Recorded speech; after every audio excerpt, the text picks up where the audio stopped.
আসসালামু আলাইকুম। কেমন আছেন সবাই?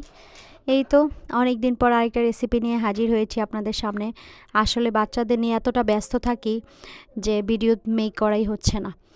তো এই যে আজকে একটা পাকোড়া তৈরি করেছি।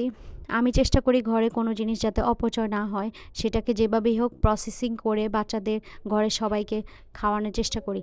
তো আজকে যে পাকোড়াটা তৈরি করেছি, এটা আসলে পাকোড়ার জন্য তৈরি করি নাই। আমি ডাল ভিজিয়েছিলাম, বুটের ডালটা, ওইটা ভিজিয়েছিলাম চটপটি রান্না করার জন্য, কিন্তু কোনোভাবে ওইটা করা হয়নি। তো সেই ডালটাকে আমি কাজে লাগাইছি। আর হচ্ছে আমি চিকেন বলের জন্য কিছু মাংস গ্রেট করে সেগুলা তৈরি করছিলাম।